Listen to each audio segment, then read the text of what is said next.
ফেসবুকে যাদের ভিডিওতে ভিউজ হয় না 100-200 ভিউজ এসে থেমে যায় তাদের জন্য আজকের ভিডিওটা।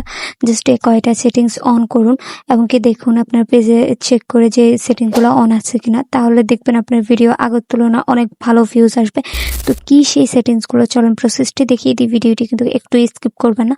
তো ভিডিও ভাইরাল করতে চাইলে কিন্তু এই সেটিংসগুলো অন করে দেবেন ফেসবুকে। তো ফার্স্ট আপনি ফোন থেকে ফেসবুক অ্যাপটি ওপেন করে নেবেন। ওপেন করে নেওয়ার পর উপরে যে 3 লাইন বা প্রোফাইল অপশন দেখতে পাচ্ছেন, এটার মধ্যে আপনাকে ক্লিক করে দিতে হবে। ক্লিক করে দেওয়ার পর এখানের মধ্যে যে সেটিংস নামের অপশনটি দেখতে পাচ্ছেন, উপরের মধ্যে সেটিংস নামের অপশনটিতে ক্লিক করে দেবেন। ক্লিক করে দেওয়ার পর প্রথম নাম্বার যে সেটিংসটি চেক করবেন সেটা হচ্ছে মিডিয়া নামে অপশনটিতে।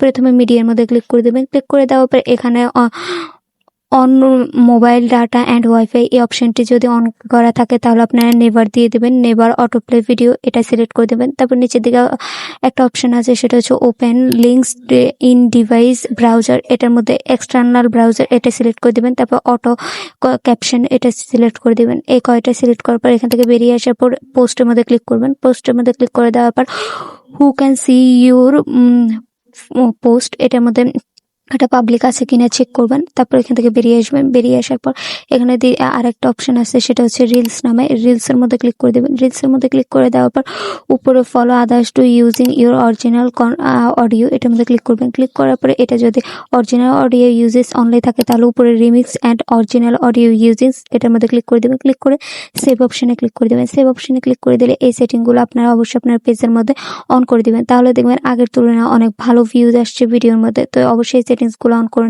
দিবেন।